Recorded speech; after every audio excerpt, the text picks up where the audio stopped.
Amigas y amigos, nos reencontramos de nuevo para seguir en esta profundización del significado de la encarnación que marca la fiesta de Navidad, ¿no? El tema se concentró en estos domingos, ¿no?, y los que seguirán, en la identidad de lo que Dios es vinculado a el espíritu mismo de Dios. El espíritu de Dios. Son textos muy centrados en el significado de la espiritualidad, que se funda en la espiritualidad del mismo Jesús. Aquello que motivaba su conciencia para mover a su libertad en la línea de esa toma de conciencia, siendo así fiel al espíritu, fiel a lo que en su conciencia descubría como presencia indicativa del Espíritu de Dios, ¿no? Es la experiencia que constituye la espiritualidad donde se ve, ¿ya? El texto primero hoy nos reubica otra vez, como vimos también la semana pasada, en el contexto del antiguo exilio babilónico de los judíos, ¿no? Ese desastre del concilio, que había sido el fin de lo que parecía haberse cumplido con el reino de Israel fundado por David y Salomón, se derrumbó todo y quedaron de repente en el exilio babilónico, sin tierra, sin descendencia, sin el templo de Jerusalén destruido. Y ahí se preguntan qué ha ocurrido. Y viene y surgen lo que llaman los maestros de la Torá, o maestros de la ley, o rabinos, ¿no?, y escribas, ¿no?, que interpretan ese fracaso por culpa de la infidelidad que había tenido el pueblo a la Torá antigua, ¿ya?, a la tradición vinculada con Moisés, ¿no? Y eso era la antigua alianza. Y entonces intentarán decir, ahora cuando termine el exilio tenemos que volver a ser fieles a esa antigua alianza. Por eso se escribe la Torá, se escriben comentarios rabínicos a la Torá, ¿no? Viene el año 538 la irrupción de Ciro, el imperio persa, que derroca al imperio babilónico, y entonces deja en libertad a los judíos para que vuelvan a su antigua tierra. Y se produce el retorno de los judíos a su antigua tierra en Palestina, ¿no? Y eso ha vinculado a dos textos importantes, que son el de Esdras y Nehemías, ¿no? El texto primero de hoy es sacado de Nehemías, pero el protagonista es Esdras, que es el prototipo del rabino en el exilio babilónico, ¿ya?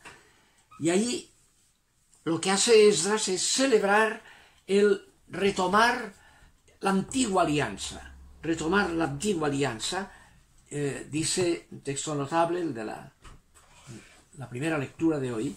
Esdras trajo la Torá ante la asamblea, en que se mezclaban hombres y mujeres y todos los niños que podían entender lo que se iba a leer. Era el primer día del 7º mes. Esdras leyó en el libro ante todos ellos desde la mañana hasta el mediodía en la plaza que está frente a la puerta del agua, y todos los oídos estaban pendientes del libro de la ley. Esdras abrió el libro a la vista de todo el pueblo, pues estaba en un lugar más alto que ellos, y cuando lo abrió, el pueblo entero se puso de pie.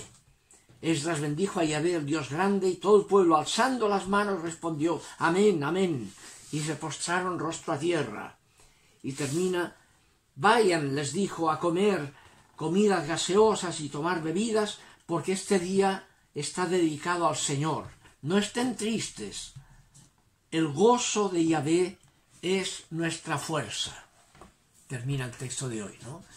El gozo de Yahvé, que va vinculado a lo que vimos días pasados como el núcleo de la alianza, era como el gozo que tiene un novio con su novia, decíamos, ¿no? Esa intimidad. Y ahí se retoma el significado de la alianza. Ese gozo de Yahvé es nuestra fuerza en el retorno, ¿no?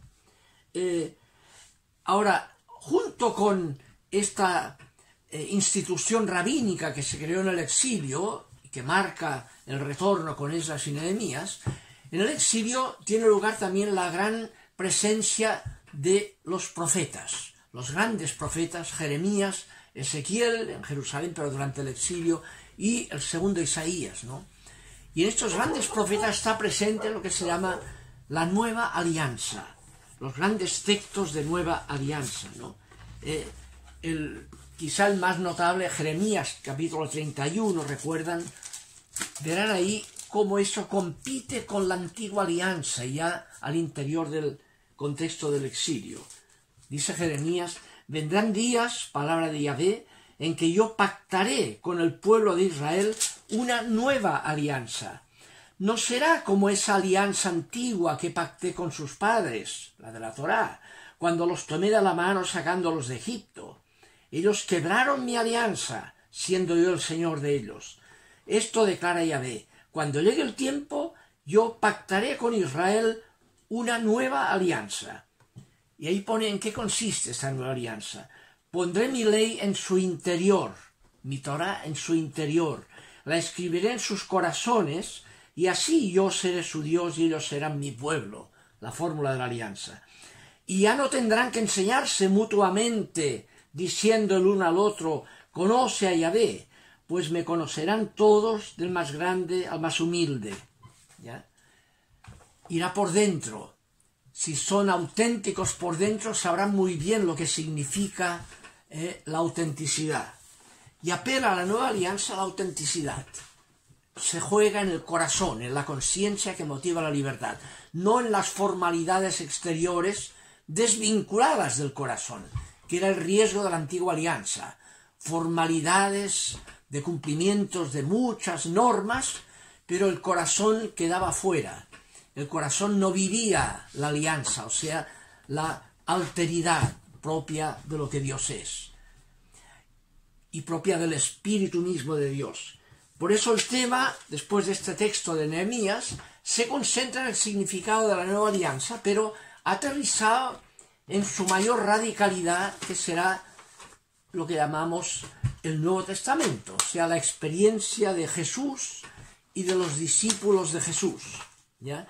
Y por eso la segunda lectura retomará, seguirá el texto de 1 Corintios con que terminaba el otro día, sigue 1 Corintios, en el capítulo 12, versículo 12 siguientes, explicando cómo ese Espíritu de Dios, ya que penetra la comunidad, el Espíritu que animó a Jesús penetra la comunidad, hace que el cuerpo es uno y tiene muchos miembros, y todos los miembros, aun siendo muchos, forman un solo cuerpo, así también Cristo. Todos nosotros, ya seamos judíos o griegos, esclavos o libres, hemos sido bautizados en un mismo espíritu para formar un único cuerpo, y a todos se nos ha dado de beber del único espíritu. Y ahí va elaborando esa teología del cuerpo místico, que se llama a veces, ¿no?, en que el mismo espíritu de Dios se comparte, ¿no? Ha sido dado no para que cada uno se lo quede o use a Dios en función de intereses egocéntricos, sino para que, movido por ese espíritu, sea capaz de superar el narcisismo, los machismos, los racismos, los nepotismos. El espíritu de Dios rompe, no es funcional a esos intereses egocéntricos, ni machistas, ni nepotistas, ni racistas, sino que los supera todo eso, se extrovierte. Es el significado de esta lectura de la 1 Corintios, ¿no? Y culmina con la tercera lectura, el Evangelio, que es el texto de Lucas, ya, en dos partes, ¿no? La segunda parte, del versículo 14 al 21, ya, de Lucas capítulo 4, ¿no?, del 14 al 21, dice así: Jesús volvió a Galilea con el poder, la dinamis del Espíritu, y su fama corrió por toda la región. Enseñaba en la sinagoga de los judíos y todos lo alababan. Llegó a Nazaret, donde se había criado, y según acostumbraba fue el sábado a la sinagoga, signo de la antigua alianza rabínica, ¿no? Cuando se levantó para leer la lectura, le pasaron el texto del profeta Isaías, desenrolló el libro y halló el pasaje donde se lee: El Espíritu del Señor está sobre mí.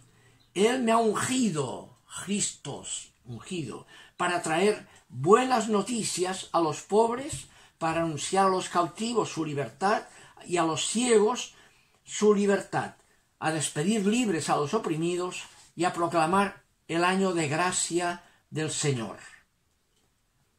Y sigue Jesús, entonces enrolló el libro, lo devuelve al ayudante y se sienta. Y todos los presentes tenían los ojos fijos en él. Y empezó a decirles: hoy se cumplen estas profecías que acaban de escuchar. Y ahí termina hoy. El próximo día seguirá a continuación lo que produce esa lectura, ¿no? Pero termina aquí, acentuando que Jesús es el penetrado por el Espíritu de Dios, ¿ya? Que va por dentro, ¿ya? Vimos ya el otro día cómo eso ha vinculado al significado de la lectura sobre el bautismo de Jesús por Juan, en que se distingue el bautismo de Juan, que es bautismo de agua, que purifica por fuera, como la antigua alianza, de el bautismo del Espíritu, que va por dentro, es nueva alianza, ¿no? Por eso Jesús recibe el Espíritu de Dios en el Jordán, no en el agua, sino una vez hubo salido del agua, diferenciando el significado de la antigua alianza y de la nueva alianza, que va por dentro. Ese es el tema. Ahora, el texto de Lucas comienza el Evangelio hoy con el inicio del capítulo 1 de Lucas, que es la dedicación de esta tradición de Jesús que hace Lucas a un personaje, Teófilo, ¿ya?, griego, amador de Dios, seguramente un personaje simbólico que significa el gentil, el que no es judío, que es griego, pero que busca a Dios, es Teófilo, amador de Dios, ¿no? Y ahí le muestra la relación entre la tradición que viene de la tradición judía de Jesús, el Galileo, de Nazaret, ¿no?, y la intención de superar los nepotismos o racismos, como que Dios haya elegido a una raza más que otra, ¿no? Dios se encarna en un lugar determinado y en una raza determinada, porque es encarnación real, ya se hace histórico, y historia significa un determinado espacio-tiempo, pero para alimentar a toda conciencia de todo espacio y de todo tiempo, superando todos los intereses egocéntricos, ¿ya? Y por eso dice, empieza el Evangelio: muchos han emprendido la tarea de escribir la historia de los hechos acontecidos entre nosotros, ¿ya?, tal y como nos los enseñaron quienes, habiendo sido testigos presenciales desde el principio, los discípulos galileos, recibieron el encargo de anunciar el mensaje. Y yo también, amado Teófilo, lo he investigado todo con cuidado desde sus comienzos, y me ha parecido oportuno escribirte estas cosas ordenadamente para que compruebes la verdad de cuanto te han enseñado.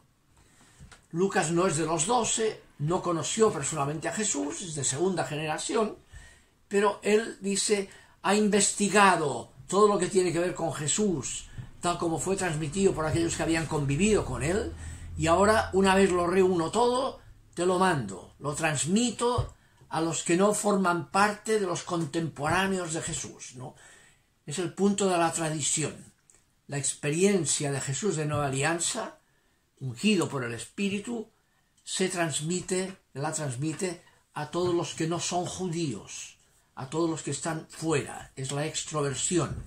El Espíritu de Dios trasciende todo narcisismo, toda identificación de Dios con una raza más que otra, con un sexo más que otro, ¿ya? Y por tanto supera el racismo, supera el machismo y toda familia más que otra, supera el nepotismo, también vimos en estos textos, ¿no? Esa es la fuerza de estos textos de hoy. El próximo día seguiremos en esta misma perspectiva todavía los textos de la fuerza del Espíritu de Dios que trasciende todos los condicionamientos, ¿no? Seguiremos en esto. Que estén bien.